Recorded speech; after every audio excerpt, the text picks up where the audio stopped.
Well, it's Thanksgiving week, and we really should be thankful for all the blessings that we have. And maybe you've thought about it this week, that you're going to take a little extra opportunity to thank God and thank people for the things that have occurred in your life this week. And that would be a good thing for you to do.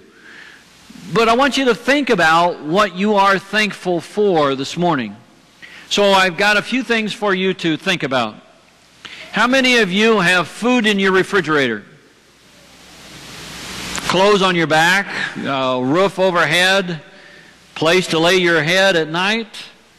If you are, you're richer than 75% of the people in the entire world. How many of you got a little bit of coin in your pocket? A few bills in your billfold?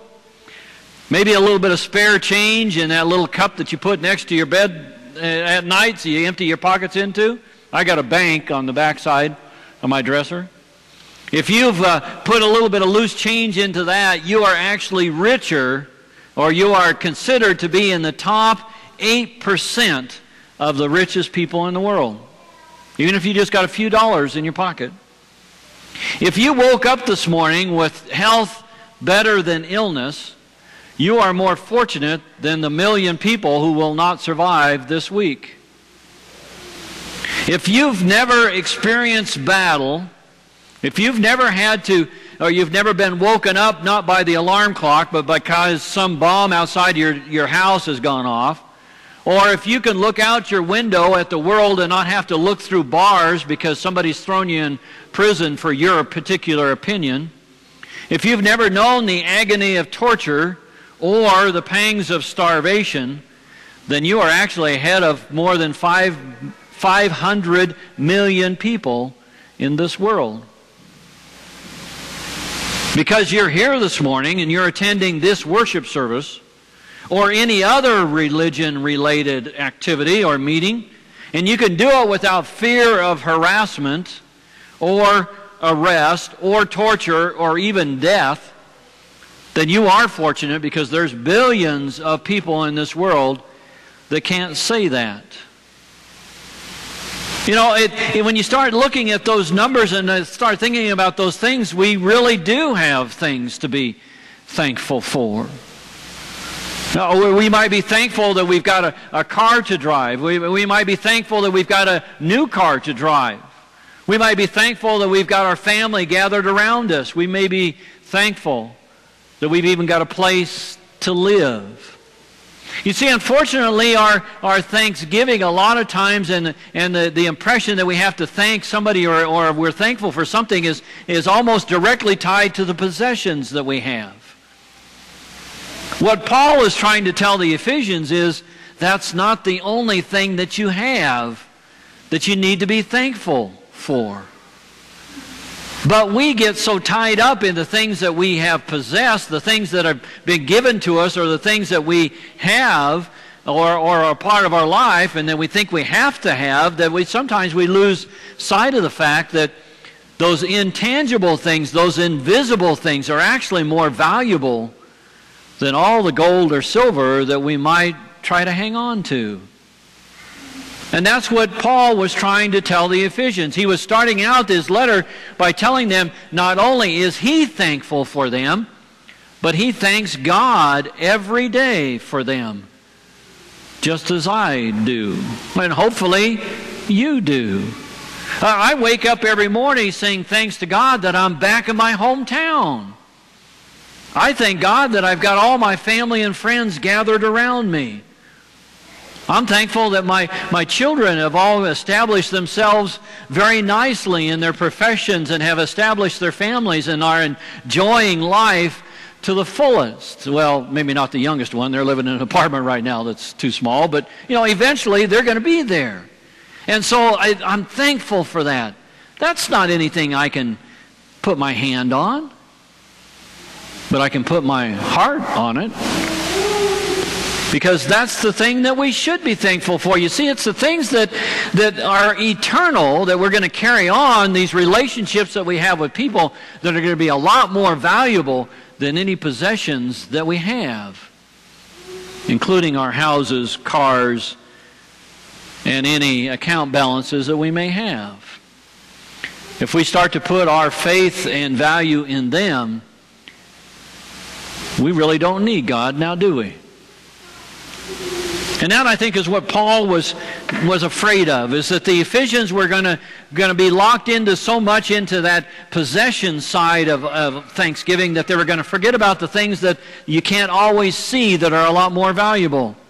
Things like faith in the Lord Jesus Christ, love towards the saints, the spirit of wisdom and revelation, the riches of God's glorious inheritance, and that immeasurable greatness that God is for us. And I know we all know it. I mean, if you stand outside either in the morning or the evening and witness a sunrise or a sunset, you've got to understand the greatness of God. Even in our turmoils. But see, those kinds of things that become important to us or should be important to us are the things that can't be touched, they can't be purchased, they can't be possessed. But yet they are so important that Paul says we need to be thankful for everything.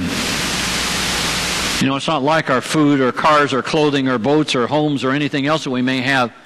The greatest gifts that we actually have are the gifts that we might call intangible. Praise is a recognition that it is all about God and not about me. And that's important for us to remember every day, not just at Thanksgiving. I came across this phrase that really kind of helped me understand it a little bit better. It is the unseen that is eternal. What is essential is invisible to the eye. Let me repeat that again. It is the unseen that is eternal. In other words, those relationships that we build not only with God but with our fellow man are the most valuable things that we can have. It's the essential, that those things that are actually invisible to the eye, that will carry us beyond this life and into the glorious life that God has prepared for us. It's this kind of approach at Thanksgiving that kind of runs counterwise to the culture that we live in. I mean, just think about it. What's going to happen the day after Thanksgiving? The glorious day called Black Friday. What is that glorious day? That's the day when retailers know that it's the biggest retail day of the year that will actually put their business into the black instead of the red. And yeah, I'll probably be one of those that are frantically looking for the right present or the right gift, or getting it while it's on sale at 50% off, and fight the crowds in doing it and think that I got a great bargain. Well, only if Carolyn convinces me that I have to go. She's talking to her over there. She's saying, nah, he's not going to be there. I've done that once. When we lived in Arnold, I went down to North Platte at 5 o'clock in the morning so I could get her a nice set of golf clubs. And she really appreciated it. Then I went home and went back to bed. You know, we do that. I mean, we get so tied up into that culture that we think that's what we have to do.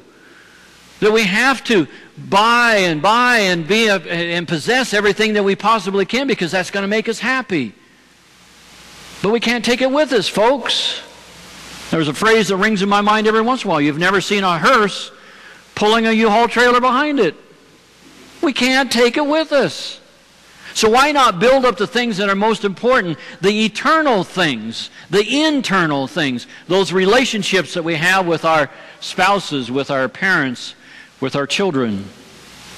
And that's the perspective that Paul has. That's the perspective he's trying to tell the Ephesians. He's trying to tell them there's something beyond those possessions that you can hold in your hand that are a lot more important for you in this day. He doesn't give thanks, he gives thanks for those kinds of things. The love of God, the peace, and the understanding the glory of God. What he doesn't give thanks for is the gold jewelry, the PlayStation 3 that everybody wants, the leather jackets, the personal care products, and the cell phones that will do everything except wash your clothes. He doesn't give thanks for those because they're not important. What is your relationship with God and each other. He refuses to focus his gaze on the things that can be seen because he